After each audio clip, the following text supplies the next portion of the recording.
नमस्कार, बेधड़क खबर देख रहे हैं आप। मैं हूं आपके साथ शशांक।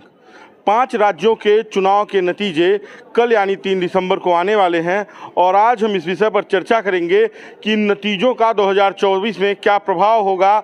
2024 के पहले जो ये चुनाव है इसे सेमीफाइनल माना जा रहा है और कौन से राजनीतिक दल का कितना कब्जा होने वाला है, इसको लेकर क्या आकलन राजनीतिक दलों के हैं। हमारे साथ बातचीत करने के लिए गोरखपुर के कांग्रेस के नेता, युवा नेता अनिल दुबे और भारतीय जनता पार्टी की तरफ से अंकित मिश्रा राष्ट्रवादी जी हैं। दोनों लोग वकील हैं, कचहरी में एक दूसरे के साथ लड़ते ही हैं कोर्ट में। तो अब ये बताइए कि सत्ता का जो संघर्ष 5 राज्यों में चल रहा है और उसमें से भी मुख्य 3 हिंदी भाषी राज्य जहाँ पे कांग्रेस और भाजपा दोनों अपना पूरा दमखम लगाई हुई है, राजस्थान, मध्य प्रदेश और छत्तीसगढ़।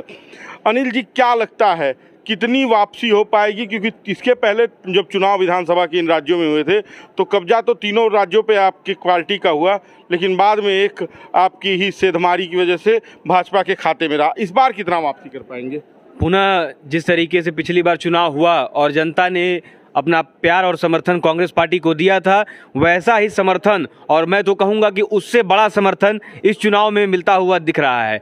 अभी तक जो ट्रेंड आ रहे हैं, मीडिया के माध्यम से भी जो पता चल रहा है और ज़मीन पे भी जो हम लोग जा करके देखे हैं और जो संघर्ष कांग्रेस पार्टी के कार्यकर्ता किए हैं, उससे यही पता चल रहा है कि जनता अपार समर्थन अपना दे रही है। और निश्चित रूप से जितने भी राज्यों में आपने बोला कि जहाँ चुनाव हो रहा है, रिजल्ट 3 तारीख को आने वाला है, वहाँ हर जगह पे कांग्रेस की सरकार बनने जा रही है।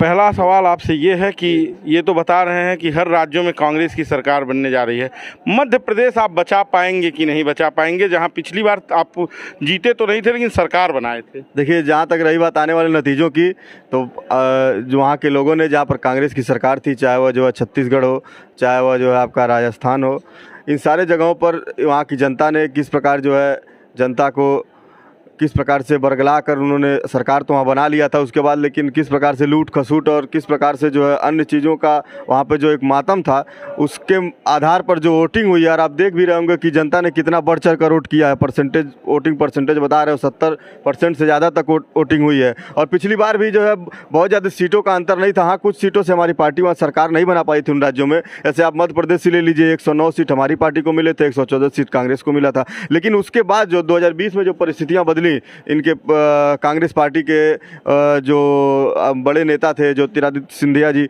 उन्होंने जब हमारी पार्टी में वापसी किया तो कहीं ना कहीं जो है उसके आधार पर हमारी पार्टी वहाँ मजबूत हुई। और उसके बाद जो हमारी वहाँ पे सरकार बनी, हमने लोगों के साथ जो काम किया और जो वहाँ के मुख्यमंत्री हैं शिवराज सिंह चौहान जी, उनकी जो लोकप्रियता लोगों में है और जिसके आधार पर उन्होंने वर्षों से वो सरकार को चलाते आ रहे हैं, तो निश्चित रूप से मध्य प्रदेश में भी हमारी पार्टी की सरकार होगी। और अन्य 2 राज्य जहाँ कांग्रेस पार्टी की सरकार थी, वहाँ पर कांग्रेस पार्टी का शासन जनता ने देख लिया है और देख करके भारतीय जनता पार्टी की सरकार बनाने का मन बना लिया था और उसी आधार पर वोटिंग हुई है। और आने वाले नतीजों में हमारी पार्टी ऐतिहासिक मतों से और ऐतिहासिक सीटों से इस चुनाव को जीतने जा रही है।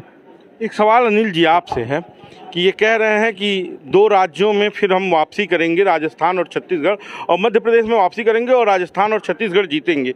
अब आप ये बताइए कि तमाम दावों के बीच, तमाम समीकरणों के बीच कांग्रेस पार्टी कितनी मजबूती से उभर रही है और इसका 24 में क्या रिजल्ट होने वाला है? देखिए, इन्होंने यहाँ तक कहा है कि पिछली बार हम लोगों ने बरगलाया था। पूरे भारत के मीडिया पे आपका कंट्रोल है, आप मीडिया के माध्यम से लोगों को बरगला रहे हैं और आरोप हमारे ऊपर लगा रहे हैं, ये दुर्भाग्यपूर्ण है और सारा समाज और जनता देख रहा है। आप कह रहे हैं कि ज्योतिरादित्य सिंधिया ने आपके पार्टी में वापसी किया।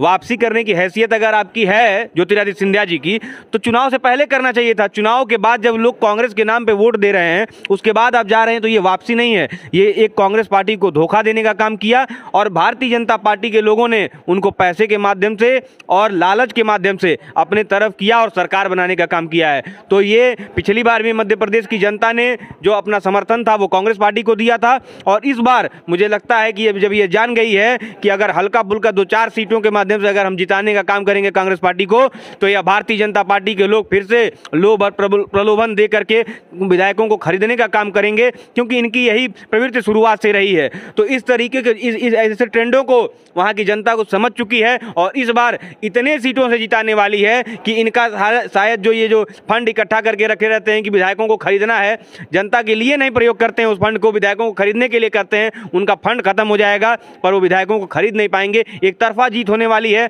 मध्य प्रदेश में भी होने वाली है, राजस्थान में पिछली बार भी जीते थे, इस बार भी जीतेंगे और छत्तीसगढ़ में भी जीते थे, छत्तीसगढ़ में भी जीतने वाले हैं।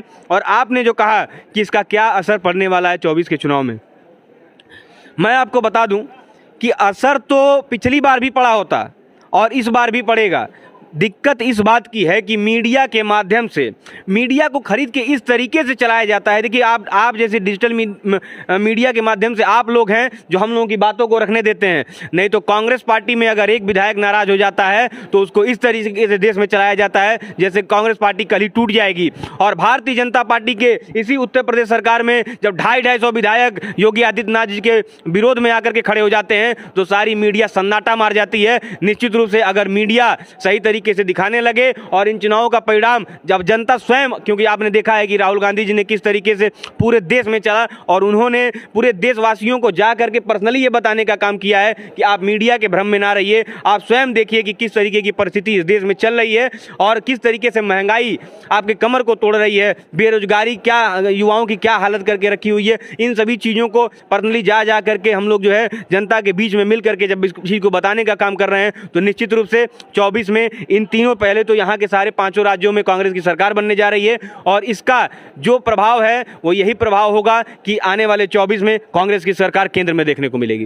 एक सवाल ये है कि महंगाई वाला सवाल आया तो राजस्थान में जो घोषणा पत्र है भारतीय जनता पार्टी का उसमें 450 का सिलेंडर देना है। उत्तर प्रदेश के लोगों के पास कितना पैसा है कि यहाँ 900 में दे रहे हैं आप लोग? अब देखिए अगर सिलेंडर के दामों को देखेंगे तो जब से भारतीय जनता पार्टी की सरकार बनी है 2014 के पहले की स्थिति देख लीजिए आप, किस प्रकार से लाइनों में लग करके लोग जो है 9 सिलेंडर 6 सिलेंडर का नियम था। उसके बाद भी जो है उसके बाद भी जब हमारी पार्टी की सरकार बनी, जो महिलाएं जो है चूल्हा फूंकती थी उसके लिए हमारे प्रधानमंत्री जी ने उज्ज्वला योजना का इतना सुनहरा जो है योजना लेकर आए। और आज भी जो सिलेंडर का दाम आप मिला करके देख लेंगे तो उस समय भी लगभग जो है 900 रुपये, 924 या कुछ रुपए के हिसाब से सिलेंडर मिलता था, बिना सब्सिडी के नहीं आता था, बिना उसमें सब्सिडी नहीं मिलती थी। और यहाँ पे जो सिलेंडर का दाम उसमें सब्सिडी को घटा देंगे तो कहीं ना कहीं वो कीमत जो है उसी के आसपास है। ऐसा नहीं है कि हम सब्सिडी आती है अब मुझे इसकी तो जानकारी नहीं है कि कितनी सब्सिडी। 17 रुपए, 18 रुपए, 28। अब मैं ये नहीं बता पाऊँ। तो ये आपका सौभाग्य होगा। देखिए इन्होंने जो कहा है कि पहले लोगों को गैस सिलेंडर नहीं मिला करता था,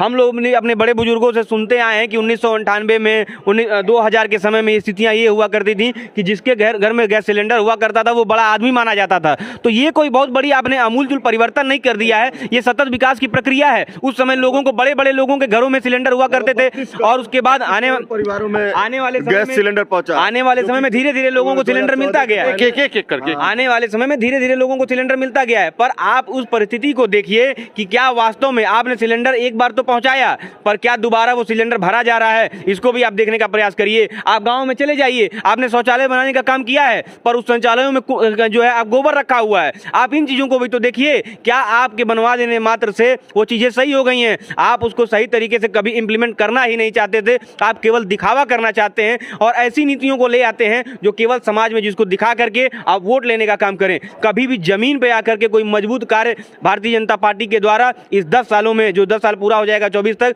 कोई ऐसा काम नहीं हुआ है जो भारत देश में ये कहा जा सके कि ये बहुत अच्छा काम हुआ है। निश्चित रूप से जो पहले के ही जो अच्छे काम चले आ रहे थे उन्हीं को बढ़ावा दिया गया है और वही चले आ रहे हैं। अभी तक कोई ऐसा अमूलचूल परिवर्तन तो हुआ नहीं है और उसी वजह से जहां पे भी आप देखिए कि जहां इनका जो है हथकंडा काम नहीं आता है वहां इनकी सरकार चली जाती है, जहां ये खरीद फरोख्त कर लेते हैं वहां इनकी सरकार बच जाती है। जो हमारा पूछा 450 का राजस्थान में तो देने के लिए भाजपा तैयार है, उत्तर प्रदेश में कब देगी? ये महंगाई वाला सवाल तो होना चाहिए उत्तर प्रदेश में। देखिए अभी मेरे भाई कह रहे थे कि कुछ नया काम नहीं हुआ। अब 2014 के पहले और 2014 के बाद कितना नया काम हुआ है जनता जानती है। चाहे वह जो है कश्मीर, जम्मू कश्मीर में धारा 370 हटना रहा हो, चाहे जो है ये 5 लाख तक का मुफ्त इलाज की व्यवस्था रही है हमारी पार्टी की सरकार ने। राजस्थान में 25 लाख का कांग्रेस देती है, लोगों 25 लाख खाते नहीं होते थे और जो है सरकारी धन जो है किस प्रकार से नीचे के लोगों में बंदरबाट होकर के पहुंचता था। जैसे ही हमारी पार्टी की सरकार बनी, हमारी पार्टी ने जनधन के माध्यम से उन खातों को खोलने का काम किया और उसी खातों के माध्यम से आज किसान सम्मान निधि बहुत ही जो है स्वाभिमानी तरीके से उन किसानों के खातों में पहुंच रही है और अपने खेती बाड़ी का काम वो अच्छे से कर रहे हैं। ये हमारी पार्टी की दूरदर्शी सोच सोच का ही परिणाम था, हमारी पार्टी की दूरदर्शी सोच का ही परिणाम था कि लोग जो है तो खुले में जा करके शौच करते थे। बहू बेटी महिलाओं को जो है उससे दिक्कत होता था। हमारी प्रधानमंत्री जी ने अपनी दूरदर्शिता को दिखाते हुए लोगों को जो है शौचालय देने का काम किया, और एक दो शौचालय नहीं दिया, इस प्रदेश में और इस देश में एक रिकॉर्ड स्थापित किया कि किस प्रकार से जो है इस देश को स्वच्छ और सुंदर बनाया जा सकता है। और रही बात जो है नए काम करने की, तो ऐसे बहुत सारे नए काम हमारी भारतीय जनता पार्टी की सरकार ने किया है कि आज जो है आम आदमी जो है अपना सर उठा करके इस विकास के रास्ते पर आसानी से चल पा रहा है। 450 में सिलेंडर वाला 450 में सिलेंडर वो राजस्थान की परिस्थितियों में जो है मिलेगा, और जब हमारी सरकार जो है यहाँ भी प्रयास करेगी कि जो सिलेंडर के दाम है उसको अगर जनता को ज़्यादा 900 से ऊपर है, 900 से नहीं, ऊपर 900 में सब्सिडी भी मिलता है, और ये 900 आज से नहीं 900 है, में 28 रुपए, 28 रुपए वो भी खातों में नहीं आ पाता। 2014 में भी यही दाम था, 2014 के पहले भी था। तो राजस्थान में जब 450 पे देने की बात जो है उस समय केवल 5 या 6 करोड़ जो है कनेक्शन हुआ करते थे। आज जो है लगभग 32 करोड़ कनेक्शन है, 32 करोड़ परिवारों में इस देश में कैसा गैस सिलेंडर कनेक्शन है जिनको गैस सिलेंडर मिल रहा है, और कोई लिमिट नहीं है, उस आधार पर हम दे रहे हैं। और जो है घरों को पाइपलाइन से जोड़ने का काम किया जा रहा है, और जब सारे घर पाइपलाइन से जुड़ जाएंगे तो उनकी कीमत आराम से जो है अभी 400-450 कह रहे हैं, वो उसी अनुसार पहुंचने जा रही है। जब ये घरों तक गैस जो है गैस पाइपलाइन पहुंच जाएगी तो हम वो भी काम कर रहे हैं, हम दूरदर्शी सोच के साथ काम करते हैं। आज देख लीजिए हर घर नल, ये क्या है? ये प्रधानमंत्री जी की दूरदर्शी सोच का ही परिणाम है कि हर घर को स्वच्छ जो है पेयजल मिल रहा है। कितनी सारी बीमारियां जो कि केवल जो है पानी के प्रदूषण के कारण होती हैं, डायरिया हुआ, आपका मस्तिष्क ज्वर हुआ, ऐसी तमाम सारी बीमारियां, आज प्रधानमंत्री जी इस देश की सूरत को और इस देश की जो है सीरत को बदलने का काम कर रहे हैं। तो कहीं ना कहीं इस देश का नौजवान, इस देश का युवा, इस देश का जो है बुजुर्ग और इस देश की माताएं बहनें माननीय प्रधानमंत्री जी के साथ खड़ी हैं, और 2024 में भी भारतीय जनता पार्टी की सरकार बनने जा रही है। देश की सूरत और सीरत बदल रही है, क्या कहना है आपका? जैसा कि अभी इन्होंने आखिरी में कहा है कि बुजुर्गों को सम्मान दिया है, बिल्कुल सही बात कहा है। पंडित अटल बिहारी वाजपेयी जी ने जो सम्मान दे करके पेंशन को ले लिया था, वो आज तक, जैसे आप तमाम इस भारत देश में आपको लोग ऐसे घर मिल जाएंगे जो मात्र पेंशन भर से उनका पूरा का पूरा घर चलता है। अगर वो पेंशन ना हो तो भीख मांगने के लिए मजबूर है वो परिवार। और ऐसा पेंशन, देखिए मैं तो ये कहता हूँ, मेरा तो ये मानना है कि युवाओं को हो सकता है कि अगर उसको सैलरी 20,000 मिल रही है तो सैलरी 10,000 में काम चल सकता है, पर जिन बुजुर्गों को, जिनके बुढ़ापे का सहारा पेंशन हुआ करता है, आप उस पेंशन को बहाल कर दीजिए। और यह पेंशन बहाल करने की बात जब हम करते हैं तो केवल मुंह उठा करके हवाई बात नहीं करते हैं। हमने राजस्थान में पेंशन देने का काम किया है, उस शर्त पे हम करते हैं, और हम उसके बाद ये कहते हैं, हमने उत्तर प्रदेश में जब चुनाव लड़ा तो हमने कहा कि हम लोग पेंशन को बहाल करेंगे, और जब हम लोग कोई भी बात बोलते हैं तो उससे पहले उसको कहीं ना कहीं इंप्लीमेंट करते हैं। जिस तरीके, एक मिनट रुक जाइए मिश्रा जी, आप जब बोल रहे थे मैं बीच में नहीं बोला, तो जिस तरीके से हम लोगों ने जब राजस्थान में किया है उसको इंप्लीमेंट करने का काम किया है। आप कह रहे हैं कि मूलचूल परिवर्तन हुआ, मैं तो ये कह रहा हूं कि आपने केवल दिखावा मात्र करने के लिए तमाम ऐसे जनधन के योजना के खाते पड़े हुए हैं जिसमें आज तक 1 रुपया ना जमा हुआ, ना 1 रुपया निकाला गया है, केवल दिखावा करने के लिए। और उन्हीं जनधन खातों का प्रयोग करके आप भ्रष्टाचार करते हैं। आप बताइए कि कितने, आपने तो वादा किया था कि 15 लाख 5 लाख पता नहीं कितना रुपया देंगे, 6,000 रुपया दे करके कहते हैं कि हमने सम्मान बढ़ा दिया। 6,000 रुपये में सम्मान, 15 लाख देने वाले थे, 6,000 पे आ गए, और ये आपने सम्मान बढ़ा दिया। आप गैस की बात करते हैं, आप चलिए गाँव में जा करके देखिए, एक बार में आपने वादा किया और ले जा करके किसी भी तरीके से ये केवल और केवल नंबर गेम खेलने का काम करते हैं। जा करके एक योजना बना देंगे, एक बड़ी योजना ला देंगे और सब तक पहुंचाएंगे कि हमने ये कर दिया वो कर दिया। वह सतत प्रक्रिया लगातार चलती नहीं है, रुक जाती है, केवल और केवल दिखावा करके मीडिया के माध्यम से और इनके तमाम जो एक डिजिटल माध्यम से इन लोगों का जो प्रचार प्रसार चलता है, केवल और केवल जैसे अन्य पार्टियों में एक जब सेमिनार होता है तो उसमें यह बताया जाता है कि आप जनता के बीच में जा करके कैसे सेवा करिए, पर जब इनके पार्टी का सेमिनार होता है तो उसमें यह बताया जाता है कि कैसे जा करके झूठ को समाज में जा करके फैलाइए और प्रलोभन दे करके लोगों को और भ्रम फैला करके वोट लेने का काम करिए। इसी तरीके का शुरू से फैला रहे हैं पूरे देश में, जो है बिल्कुल आधारहीन बातें कर रहे हैं। और जो है कि इनकी कथनी और करनी में कितना भेद है, ये बताइए। पेंशन कब बंद हुआ था? 2003 के पहले बंद हुआ था, 2005 ही मान लीजिए, चलिए अटल बिहारी वाजपेयी 2005 के बाद किसकी सरकार थी? भारतीय जनता पार्टी की सरकार थी। 2005 से लेकर 2014 तक हमारी सरकार थी, इन्हीं की सरकार थी। तो इन्होंने क्यों नहीं उस पेंशन को चालू कर दिया अगर इनकी इतनी अच्छी जो है व्यवस्था थी? और जहाँ तक रही बात जिसको पहले से पेंशन उसके पहले जिसको मिले उसको हमारी पार्टी ने सरकार के पेंशन तो बंद नहीं कर दिया। और रही बात इस देश की अर्थव्यवस्था, और उसके आधार पर भी हमको सोचना चाहिए कि क्या यह देश उसी परिस्थिति में खड़ा है जिस परिस्थिति में जो है पहले था। आज देश की आबादी कितनी बड़ी है, आज देश पर कितनी चुनौतियां हैं, आज देश पर कितने जो है विश्व बैंक के कर्जे हैं, उसके आधार पर भी हमको एक देश का नागरिक होने के नाते सोचना चाहिए कि केवल हम देश से लेने की बात करेंगे या कुछ देने की भी बात करेंगे। लगातार फिजिकल डेफिसिट जो होता है, भारत का कर्जा जो है लगातार बढ़ता जा रहा है। पूछ रहा हूँ कि 2005 से 2014 तक क्यों नहीं? हाँ, बता रहे क्यों नहीं किए। हमने तो 2014 में जो है कांग्रेस राजस्थान में भी नहीं चालू किया था। तो जब हमने चालू किया उसके बाद से हमने बोला जनता को कि हम बहाल करेंगे, उससे पहले तो हमने बोला नहीं। तो हमने जब बोला है तो हमने बहाल किया है। अब हम आपसे पूछना ये चाहते हैं कि आप ये बोल रहे हैं कि तमाम पैसा हम लोगों ने दिया, और जब पेंशन की बात आ गई तो पेंशन पे आप कहते हैं कि हम पैसा बर्बाद कर रहे हैं। आप 6,000 रुपये, भारतीय जनता पार्टी की हैसियत यही है कि वो 6,000 रुपया दे सकती है तो 6,000 रुपया देती है। हमारी हैसियत 6,000 कांग्रेस पार्टी की हैसियत ये थी कि पेंशन के माध्यम से 50,000 रुपया दे सकती है तो 50,000 देती है। हमारी पार्टी की हैसियत इतनी 6,000 दे रही है, इनकी पार्टी की हैसियत तो इतनी भी नहीं थी कि वो 6,000 भी नहीं दे पाए। अरे 50,000 रुपया जब हम एक परिवार में पेंशन दे देते हैं तो उसका पूरा, अरे मेरी बात सुन लीजिए, 6,000 रुपया जब साल भर में आप देते हैं किसी को तो वो क्या खर्चा चलाएगा। हम तो 50,000 रुपया एक परिवार में एक व्यक्ति जो पेंशन पा रहा है उसको देते हैं। 50,000 से उसका पूरा परिवार चलता है, उसके नाती पोता तक उसी से पढ़ाई कर लेते हैं। और आप 6,000 रुपया देकर के इतना बड़ा सम्मान बढ़ा दे रहे हैं और उसके बाद कहते हैं कि आप पैसा बर्बाद कर रहे हैं। अंतिम सवाल पे आते हैं। किसान सम्मान निधि और पेंशन नहीं है, मैं इनको बताना चाहता हूँ, और किसानों को मिलता है। और ये जो है हमारी पार्टी ने उस योजना को शुरू किया था, इनकी पार्टी ने देश में इंफ्रास्ट्रक्चर शुरू किया था और हमने किसी का पेंशन नहीं बंद किया। ठीक है, कभी अपने जीवन में मेहनत की है। ठीक है, एक अंतिम सवाल आप लोगों से, चूंकि अब इस डिबेट को भी खत्म करेंगे।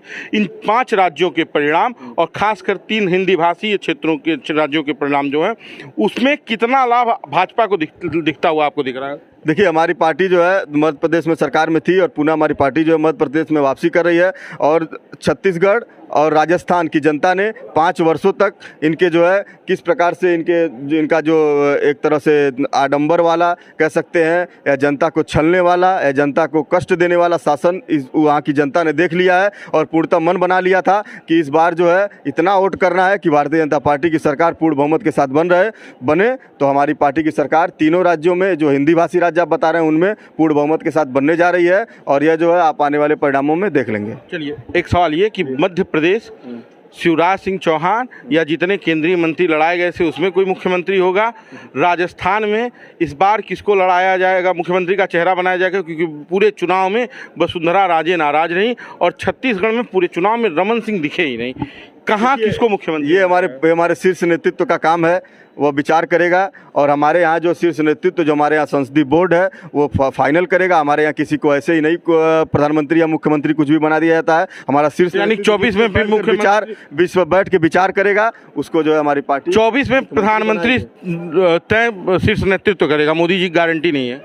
हमारे यहाँ जो भी काम होते हैं वो हमारे एक संसदीय समिति है और हमारे यहाँ शीर्ष नेतृत्व है, वही तय करता है। आपका कौन चेहरा होगा मध्य प्रदेश में? देखिए, चेहरा तो निश्चित रूप से पार्टी जो पहले अगर घोषणा नहीं करती है तो चुनाव जीतने के बाद से ही पार्टी का शीर्ष नेतृत्व तय करता है और जो तय कर देगा वही सर्वमान्य होगा। और बिल्कुल मध्य प्रदेश में भी मैं कह रहा हूँ, कहीं पे भी। छत्तीसगढ़ में आपके पास चेहरे हैं? नहीं, गहलोत पे भी कमलनाथ जी चेहरा है, निश्चित रूप से है। मध्य प्रदेश और राजस्थान है चेहरा निश्चित रूप से है, पर देखिए अभी जब तक घोषणा नहीं की गई है तो निश्चित रूप से आगे जब शीर्ष नेतृत्व तय करेगा तो वही होने वाला है, उसके अलावा और कोई नहीं हो सकता है। सभी लोग कार्यकर्ता हैं और पार्टी के लिए काम करते हैं, जिसको शीर्ष नेतृत्व तय कर देगा उसके साथ हम लोग हो लेंगे। और 3 हिंदी भाषी राज्यों में कितने राज्य कांग्रेस के पाले में? पिछली बार भी तीनों जीते थे, इस बार भी तीनों जीतेंगे। एक आपने खरीद लिया था, वो इस बार आप खरीद नहीं पाएंगे। जो आपने कहा है कि वहाँ के लोग इस बार इतना वोट दे रहे हैं कि जीत जाएं, नहीं, पिछली बार भी वहाँ के लोगों ने आपको हराया था, इस बार भी हराया है। हाँ, पिछली बार भी आपके पार्टी के शीर्ष नेता जो है तैयार होकर के बैठे हुए थे, जेब में और बैगों में पैसा लेकर के बैठे थे। इस बार भी वो चुनाव से पहले ही पैसा लेकर के बैठे हुए हैं कि कैसे खरीद फरोख्त किया जाए, क्योंकि वो जानते हैं कि जनता तो कांग्रेस पार्टी को जिता रही है, हमको खरीदना है। किस तरीके से खरीदेंगे, और केवल पैसे के दम पे ही नहीं खरीद पाते हैं, क्योंकि पैसे से लोग बिकने वाले नहीं हैं, पर पैसे से खरीदते हैं। ईडी सीबीआई के माध्यम से लोगों को डराते हैं, तोड़ते हैं और तमाम प्रकार के प्रलोभन मीडिया के माध्यम से लोगों का जो है इमेज को खराब करने का काम करते हैं। तमाम इन शक्तियों का केंद्रीकरण करके उसके बाद से ही इन विधायकों को तोड़ करके अपनी सरकार बनाते हैं। ज़्यादा दिन तक ये सब टिकने वाला नहीं है। जैसे कि आने वाले चुनाव 3 तारीख को जिस तरीके से कांग्रेस पार्टी की सरकार हर राज्य में बनेगी, उसी तरीके से 24 में आपको देखने को मिलेगा कि भारी बहुमत से जनता जो है कांग्रेस पार्टी को सरकार में ले आएगी। चलिए, हमसे बातचीत करने के लिए आप दोनों का बहुत बहुत धन्यवाद। तो ये इन लोगों का कहना है कि आने वाला चुनाव दोनों लोगों के अपने अपने हिसाब से इनके पाले में है, इनकी पार्टी के पक्ष में है, और 24 में भी दोनों लोग ये दावा तो कर रहे हैं कि सरकार बनाएंगे, लेकिन कल का निर्णय क्या होगा ये हम आपको दिखाएंगे। बाकी का बेधड़क खबर देखते रहिए, वीडियो को शेयर कीजिए। धन्यवाद।